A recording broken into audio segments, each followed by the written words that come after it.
continuación, invitamos al profesor Yesid Mina, de la Escuela Nacional del Deporte, Universidad del Valle, que nos va a hablar sobre genética y rendimiento en atletismo. Yesid Mina es fisioterapeuta, es magíster en actividad física, doctorando en ciencias biomédicas. Creo que estamos celebrando su defensa de la tesis de doctorado. Felicitaciones.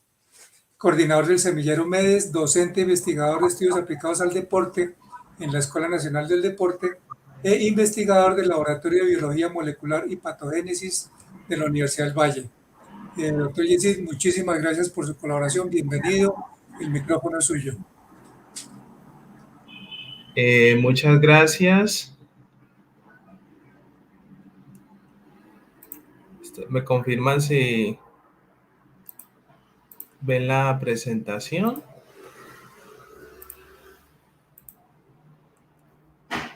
¿Me confirman si la ven, por favor? ¿Y si me escuchan? Ok, sí, ya la veo aquí en el retorno de manera perfecta. Bueno, agradecido con el equipo organizador, ¿sí? Por la invitación que se me hace a compartir un poco. Vamos a hablar un poco acerca de lo que es la genómica, bueno, un aspecto revolucionario que está todavía en proceso y el rendimiento con relación al atletismo. Como decía el profesor, hoy en la mañana tuve la defensa de la tesis doctoral. Compartirles pues que fue aprobatoria y que está en el marco de lo que vamos a hablar en esta noche. Yo soy fisioterapeuta, magíster, doctor en ciencias biomédicas. Entonces, ¿en qué consiste? O bueno, yo siempre planteo las cosas con base en los objetivos que se tienen y hay que trazarse el objetivo más alto. Y el objetivo más alto siempre será la medallería olímpica. Entonces, un cuadro, un panorama general y un panorama global, ¿sí? De lo que tenemos de la medallería olímpica. Estados Unidos sigue batiendo récords a nivel del mundo, medallas de oro 1022. Este es un reporte a Río, pero igual vemos pues que esto no es que se modifique mucho el top 10 de los países de la medallería olímpica. Hay una característica importante aquí, es que no hay ningún país pues, latinoamericano, ¿sí? Entonces uno tiene que entrarse un poquito más a nuestra región, ¿sí? A nuestra zona, y vemos los países latinoamericanos con más medallas olímpicas. Este ya es un reporte a Tokio 2021, bueno, 2020, lo que decía el eslogan, 2021 desarrollado por las situaciones de la pandemia, y vemos que Colombia se ubica en la quinta casilla, en la quinta posición, con 34 medallas en total, ¿sí? Unas medallas de oro, unas de plata, unas de bronce, y vemos que Cuba está en el podio con 241 medallas, realmente trabajando trabajando algunas cosas bastante importantes, bastante a analizar. Brasil ha ido incursionando incluso con ciencia, Argentina, México, pero vemos que nosotros estamos allí. Sí, este dato a propósito es para relacionado con el tema del deporte convencional, ¿sí? ¿Cómo está entonces esa medallería en Colombia? Bueno, aquí tenemos algunos de nuestros deportistas destacados, ¿sí? ¿Y cómo está ese cuadro de medallería? Bueno, en primera instancia tenemos que el que más aporta medallería es el levantamiento de pesas, ¿sí? Un deporte de alguna otra manera con un predominio metabólico bastante interesante. Luego vemos el ciclismo, el boxeo, y en cuarto lugar pues tenemos el atletismo, que vemos que ha empezado a repuntar, ¿sí? En estos últimos tiempos, bueno, con Katherine Ibargüen, con su medalla de oro, Anthony Zambrano, Sandra Lorena Arenas, bueno, algunos aspectos que nos puedan tener aquí en cuenta. Es decir, que se genera desde el atletismo un aporte importante en cada una de sus modalidades. Ahora bien, teniendo en cuenta este panorama, debemos de nosotros considerar, y siempre yo lo planteo cuando pues siempre veo este panorama, y es que el entrenamiento o el desarrollo del entrenamiento deportivo depende de múltiples variables, ¿sí? A uno, pues yo trabajo la parte genotípica, y pues a uno lo que le dicen es, bueno, es que están los estudios predominantemente en fútbol. También este gen de Santiago y colaboradores estudiaron uno de los equipos más importantes en el mundo, el gen de la alfa-actinina, ¿sí? Y eso es lo que mucha gente de alguna otra manera se enfoca en desarrollar, el gen de la alfa-actinina, que es exclusivamente en el músculo esquelético y que algunos en la actualidad dicen, mire, es que si usted tiene este gen, entonces usted va a ser el top para ese deporte o para esa modalidad. Y vamos a entender hoy un poco que no podemos mirar las cosas de una manera reduccionista, sino que debemos ver el global de las cosas. Yo por eso planteo entonces que el entrenamiento depende de variables bioquímicas, aquí vemos los estudios que lo confirman, variables fisiológicas, ¿sí? Asociados a características fisiológicas como el consumo de oxígeno, los cambios en los umbrales ventilatorios, los cambios en la frecuencia cardíaca, etcétera, asociado a la variabilidad, variables nutricionales, ¿sí? Variables políticas y variables sociales, incluso variables psicológicas. Entonces, el entrenamiento es un compendio de todas estas variables. La genética, ¿sí? Es una de las tantas variables que se debe de considerar para poder potencializar u optimizar el entrenamiento del deportista. Entonces, cuando nosotros realizamos, por ejemplo, en este caso en nuestro laboratorio, nosotros le realizamos pruebas de esfuerzo a atleta, no sé si alguno la puede identificar, una atleta caucana. Sí, claro, uno realiza pruebas de esfuerzo con ergoespirometría, K4, midiendo una prueba incremental. Pero ¿qué está pasando de fondo allí? Está dándose un acoplamiento en condiciones de ejercicio. Entonces uno dice, claro, el músculo es uno de los aspectos más importantes. Algunos lo plantean de esta manera y desde el punto de vista genético se centran en mirar solo los cambios del músculo esquelético. No es que si usted tiene la sarcómera o la modificación en el gen de la alfa-actinina, la modificación RX, XX, RX, bueno, va a poder tener esos cambios, ¿sí? Y va a destacarse en la modalidad o en ciertas modalidades deportivas. Pero aquí yo quiero plantearles algo importante y es que el corazón es el que satisface las demandas del músculo esquelético. Es decir, se pueden dar unos cambios a nivel del muscular, pero si ese corazón no satisface las demandas del músculo esquelético, quiero decirles que pues ese músculo va a llegar a un estado muy rápidamente que todos lo conocemos y es uno de los estados de fatiga. Y es asociado a una condición que se da en el acople. Como todos sabemos, el músculo necesita del oxígeno para poder realizar los diferentes procesos metabólicos y producir ATP. Pero dentro de ese proceso produce CO2, un CO2 en la mitocondria, pero hay un CO2 que se produce afuera de la mitocondria, es decir, en el citosol. Y si el corazón no está en la capacidad de sacar ese CO2, porque así como él entrega, también su funcionamiento permite la salida, pues obviamente va a cambiar el pH y la condición musculoesquelética se va a ver afectada. Entonces yo por eso siempre planteo ese engranaje músculo, corazón y pulmón que Paul y colaboradores lo tienen muy claro, incluso el doctor Wasserman lo tiene muy claro. Y asociado a ello, pues está el engranaje del consumo del oxígeno, pero vemos aquí la entrada del consumo del oxígeno y la salida del el BCO2, que es la producción de CO2. Entonces, dentro de ese acoplamiento va a estar la modulación autonómica, específicamente centrándonos en aspectos relacionados con el corazón. Entonces, ¿en qué consiste la modulación autonómica?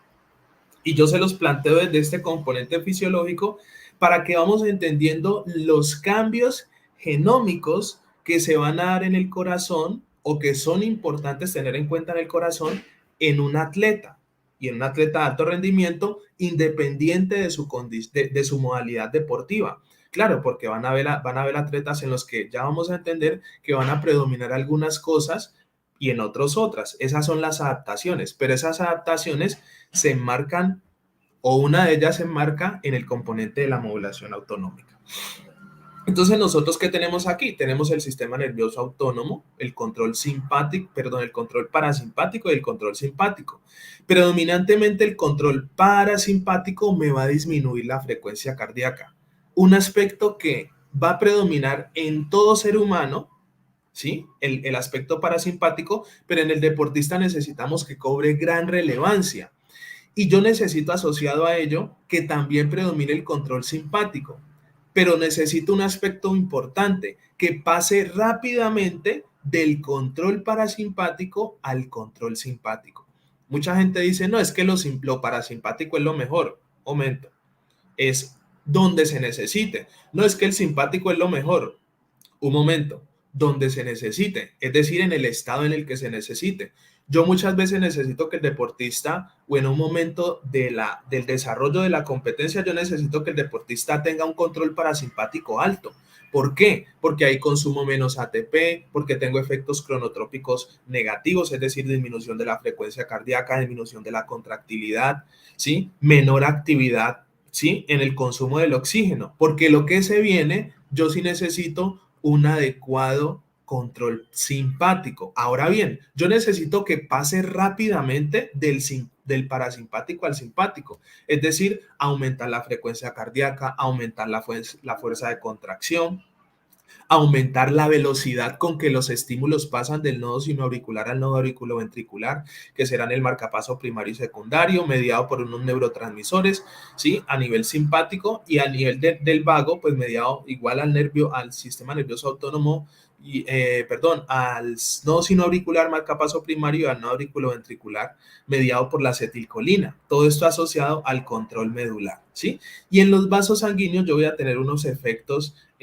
vasoconstrictores, o una redistribución de los tejidos, una redistribución de líquidos hacia los músculos activos. Pero mire lo que les estoy diciendo, el corazón es el que pues va a generar esos cambios en conjunto con el sistema vascular para bombear la sangre hacia los músculos que más actividad necesiten, ¿sí? Esto también va a estar asociado a una retroalimentación que el mismo músculo va a dar.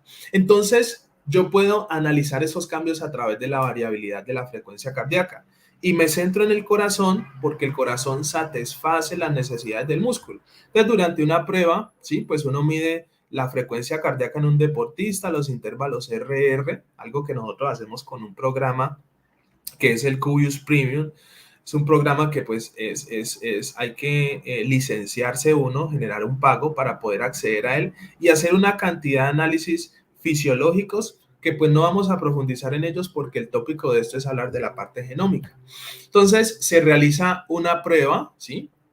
En este caso nosotros hacemos una prueba para determinar qué tan rápido se van a dar los cambios de lo parasimpático a lo simpático. Entonces pasamos de un clinostatismo, es decir, de un decúbito supino acostado, controlamos las ventilaciones, 10 ciclos, 12 ciclos, luego realizamos un cambio postural y llegamos al ortostatismo, es decir, lo dejamos de pie, hacemos un test de Ruffier donde vemos el cambio, y esto es de manera cíclica, ¿no? Un test de Ruffier y Dixon, que son sentadillas, luego le pedimos que se acueste rápidamente, 1 minuto, otro minuto y 3 minutos. Lo hacemos con un Polar, el Vantage V2 que nosotros trabajamos, y el Cubius Premium que les decía, este es un protocolo de Poveda, seguramente ustedes lo conocen, un médico del Ministerio del Deporte. Entonces, teniendo en cuenta eso, ya hay unos genes candidatos, óigalo bien, a los cambios en la frecuencia cardíaca. Pero si ustedes observan, nosotros planteamos siempre un componente fisiológico para entender el componente genómico o el componente genético. Entonces hay unos genes asociados. Resulta que Ramírez y colaboradores en el 2018, la doctora Julia Ramírez, ¿sí? Una persona muy dada española, ¿sí? Plantea este estudio y colaboradores. Entonces ella dice, mire, yo incluso tenía la oportunidad de conversar con ella me decía, mira, Jessy, hay unos genes candidatos a la recuperación, hay unos genes candidatos al reposo y hay unos genes candidatos al esfuerzo. Mire que son 3 cosas y 3 momentos totalmente diferentes. El reposo, ¿uno cómo lo evalúa? Algunos que estarán aquí sabrán, lo evalúa recién la persona se levanta. Ese es el mejor momento para evaluar el reposo, y fisiológicamente de pronto no voy a profundizar en el por qué, pero sabemos que es asociado a un componente hormonal y a un componente celular. La recuperación se evalúa después del esfuerzo. Cuando se somete a un esfuerzo, a una carga, a una intensidad, a un volumen, a un momento en el cual se requiere un cambio desde el punto de vista metabólico. Y pues el esfuerzo es todo lo que uno le pueda colocar a un deportista para que éste pueda mostrar cada una de sus capacidades. Entonces voy a mostrarles aquí algunos de los aspectos importantes para los genes asociados al reposo y a la recuperación, que son notablemente importantes. Y la recuperación, ¿por qué? Porque esto me va a poder determinar que el deportista está listo para la siguiente prueba. Entonces aquí arranco por un gen que es muy lindo, es un gen que se denomina receptor muscarínico de acetilcolina. Si ustedes recuerdan, la acetilcolina me va a mediar en diapositivas anteriores los estímulos parasimpáticos. Entonces, ¿qué es lo que pasa aquí? Está la membrana, ¿sí?, del nodo sinoauricular o del nodo auriculoventricular, que van a ser los marcapasos primarios y secundarios respectivamente. Esos marcapasos, ¿sí?, van a tener una inervación parasimpática, predominantemente o exclusivamente dada por el nervio vago. Entonces, cuando se libera acetilcolina, llega a estos receptores tienen unas subunidades, ¿sí? Y estas subunidades activan unos canales. Estos canales lo que hacen es cambiar la permeabilidad de la membrana. Al cambiar la permeabilidad de la membrana, cambian algo que se llama los potenciales de acción, y al cambiar los potenciales de acción, cambian algo que se llama el latido. Lo hacen un poco más amplio, ¿sí? Entonces, al hacerlo un poco más amplio, esos intervalos latido-latido se traducen en disminución de la frecuencia cardíaca. Entonces, mire cómo los cambios para este gen, ¿sí?, los cambios para este gen van a conllevar, ¿sí?, a que yo disminuya la frecuencia cardíaca por la función que este gen así lo determina. Van a haber unos cambios intracelulares, bloqueo de unas enzimas, adenilато ciclasa, que disminuye la AMP cíclico intracelular, activación de unas proteínas intracelulares que facilitan procesos transcripcionales en el núcleo. ¿Y qué son procesos transcripcionales? Transcribir proteínas que se necesiten para fortalecer la función de este gen. Ahora bien, todos tenemos esta proteína, todos la tenemos, deportistas, no deportistas, sedentarios, todos la tenemos, pero resulta que van a haber unas condiciones para que esa proteína tenga una actividad más rápida en unas personas o en otras. Este gen, que se llama el gen de la acetilcolinesterasa, es un gen muy bonito que me facilita el reciclaje local del neurotransmisor. Entonces, mire que aquí está la imagen, en esta imagen se presenta, mire, esta es una célula, haga de cuenta que esta es una neurona, ¿sí? Por ejemplo, el nervio vago, y que este es el corazón. Estos son los receptores muscarínicos de acetilcolina. Aquí se libera el neurotransmisor al espacio intersináptico, y este neurotransmisor, la que está ACH, que es acetilcolina, se pega al receptor muscarínico. Pero resulta que se puede liberar más receptor, ¿sí? Cuando este termina su actividad, esta enzima, que es la acetilcolinesterasa, cambia esta acetilcolina en acetato y colina y la mete de nuevo a la célula, pero esto es una posición muy cercana porque la mete de nuevo a la vesícula para que vuelva a liberarse.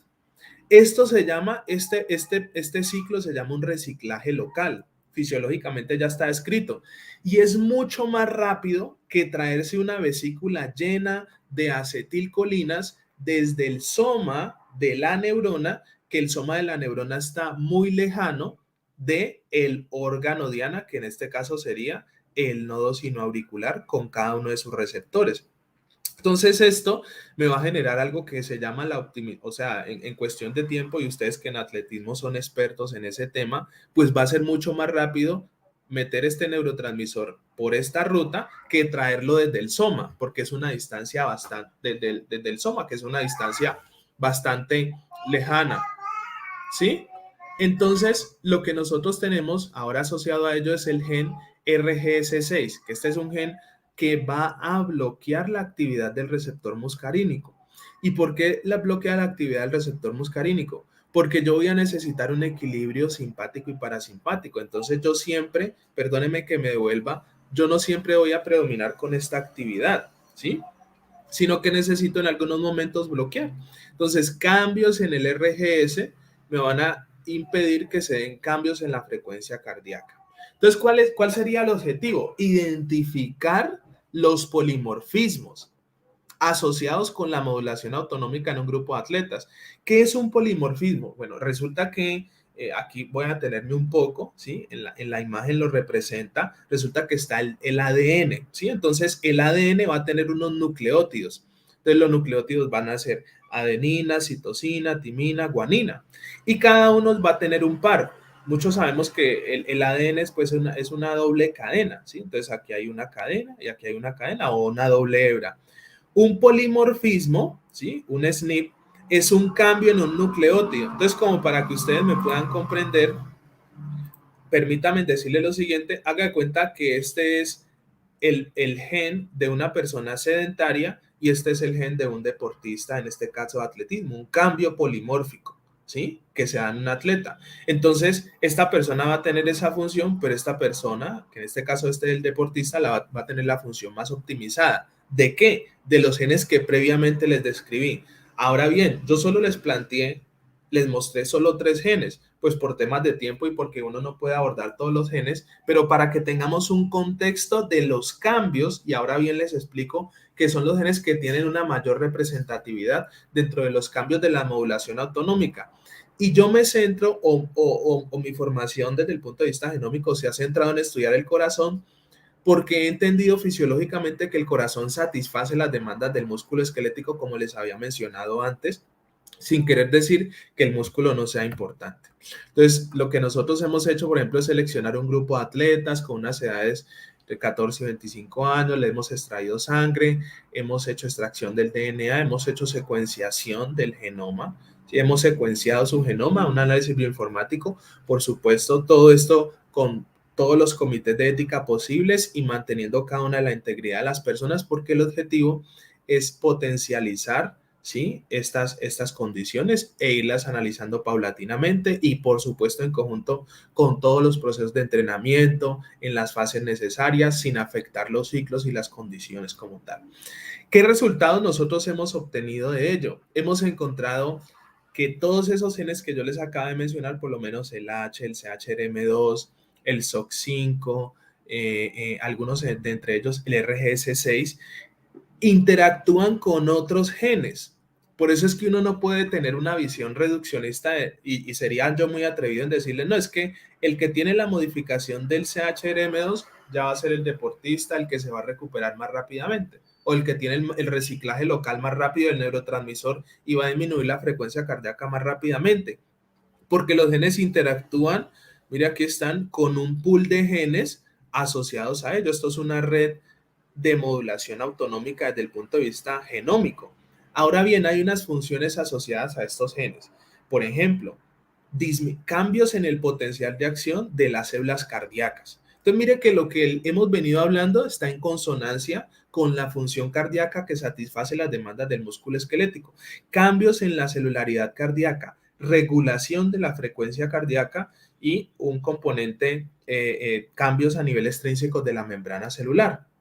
Nosotros aquí lo que hicimos con esto fue determinar los cambios de las variantes. ¿Cuáles variantes? Las variantes polimórficas, las que les había dicho ahora. Entonces aquí cogimos un grupo de atletas y un grupo control. Estadísticamente hablando, estas fueron las que tuvieron una significancia. Y aquí quiero decirles algo.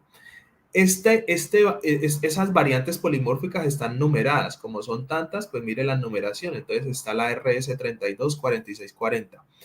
Específicamente hablando de estas dos, en los atletas que nosotros hemos estudiado, generan cambios en la frecuencia cardíaca después del esfuerzo, en la recuperación 50 segundos, estos 40 segundos, ¿sí? Para esta variante polimórfica.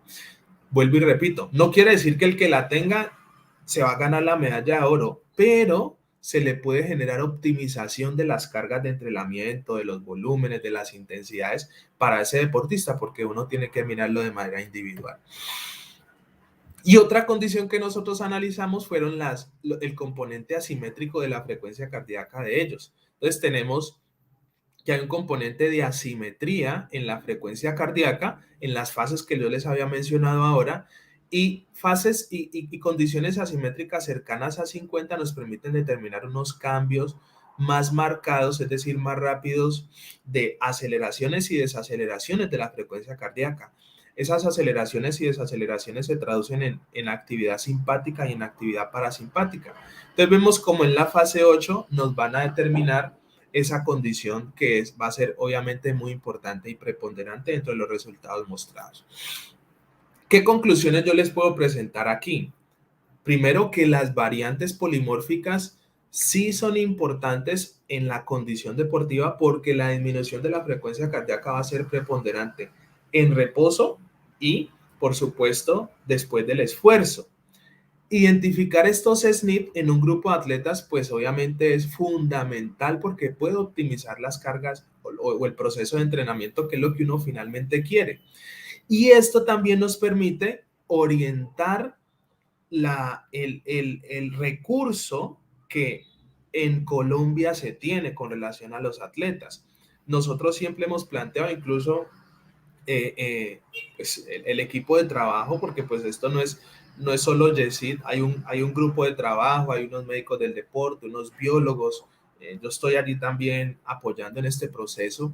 Lo que hemos dicho es que hay que empezar a optimizar otros recursos que el mundo ya hace para poder potencializar nuestro recurso deportivo. Incluso hemos en algunos escenarios planteado la creación o la formación de empezar a hacer esos nichos para identificar esos potenciales SNPs o esas variantes polimórficas en atletas con base en las diferentes regiones del país en la que nosotros nos podamos encontrar.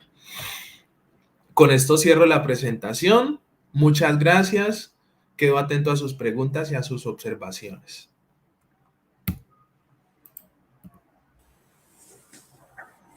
Muchas gracias a usted, doctor Yesid. Ya, doctor, a partir de hoy, ¿no? Yesid para todos. Felicitaciones nuevamente. Muy importante, muy valiosa su conferencia en un tema pues que en el que obviamente estamos en palotes, empezando pues a preocuparnos por el asunto. En el libro del Gen Deportivo de Epstein, él decía que para ser un atleta de élite mundial en maratón había que tener por lo menos 20 de 30 genes asociados con el rendimiento en este tipo de modalidades. ¿Usted qué opina de eso? Más o menos coincide con lo que usted nos ha contado. Pues mire, yo creo que incluso pueden ser más, porque los genes no son islas. Los genes no son islas, interactúan con otros genes. A eso uno le llama coexpresión. Se le llama coexpresión desde el punto de vista genético. Entonces, un gen hace que se coexprese otro gen y así sucesivamente se va dando una respuesta dinámica. Que alguna literatura o muchos se han centrado en algunos genes por ejemplo, el gen de la alfa-actinina 3, a ese gen le han dado con toda en las publicaciones, pero yo creo que la visión ahora es empezar a abrirnos a otros componentes que también son predominantes en el deporte. Con base en lo que yo he estudiado y en las publicaciones que hemos podido sacar como equipo, yo pienso que podrían ser incluso más de 20 genes asociado a que es una integración. Ahora bien, algunas variantes lo que hacen es que empiezan a permitirnos optimizar el entrenamiento que se está desarrollando para esa persona, que incluso no en Colombia, de lo que yo conozco, de pronto pueda estar equivocado, pero en el mundo ya se está empezando a trabajar bajo esos términos, bajo esos componentes. Y vuelvo y repito, como lo mencionaba en la primera diapositiva, no quiere decir que eso sea lo primero, es un engranaje de todo, ¿sí? Entonces, como para tenerlo en cuenta. Muchas gracias. Bueno, hay una cantidad por aquí de felicitaciones y agradecimientos. Eh, ha habido como la tendencia de que hay es que examinar si una persona tiene el gen X y que entonces si lo tiene puede ser destacado en una modalidad, lo cual pues yo creo que ya ha quedado bastante claro. O sea, preguntan que qué análisis hay que realizar para saber si alguien tiene las condiciones para destacar una modalidad. Bueno, una pregunta dice, ¿cuál es la raza? Bueno, supongo que se refiere al grupo étnico que tiene mayor capacidad para el desarrollo de la resistencia. Esto tiene un poco que ver como con los genes del oriente africano, de Kenia, Etiopía, ¿Qué nos puede contar? Bueno, mire que ese es un aspecto muy importante, por lo menos aquí en Latinoamérica y específicamente hablando en Colombia, nosotros tenemos, hay algo que se llama la ancestría. Entonces con base en la ancestría, las variantes polimórficas que nosotros tenemos dadas por la ancestría predominantemente son de África, ¿sí? Esas condiciones de África y de Asia, esas condiciones hacen que nosotros tengamos un componente predominante hacia predominio de pruebas cortas, ¿sí? En ciertas regiones del país, ¿sí? Que, por ejemplo, las que nosotros predominantemente hemos estudiado ha sido el Pacífico colombiano, desde el Valle del Cauca, bueno, toda esa región del Pacífico, diríamos de cierta manera. Entonces, sí es importante tener en cuenta la ancestría para poder generar esa característica, esa condición. Lo que nosotros, como el vuelvo y repito, hemos estudiado es el Pacífico, pero habría que entrarse a otras latitudes o hacer comparación con otros estudios. Perfecto. Bueno, no, le agradecemos muchísimo su generosidad de habernos compartido todo este conocimiento tan importante. Esperamos en otra ocasión tener un poco más de tiempo para seguir en este tema. Lamentablemente, pues tenemos una programación que cumplir. Doctor Yesid, muchísimas gracias. Muy Muchas amable. gracias y por supuesto estoy aquí para servirles. Qué pena, hombre, no puse mi correo electrónico, pero ahora lo voy a colocar en el chat para que el que quiera profundizar en estos aspectos y que sigamos debatiendo acerca de ello, estoy para servirles a la comunidad académica como tal. Muchas gracias. A usted muy amable. Muchas gracias.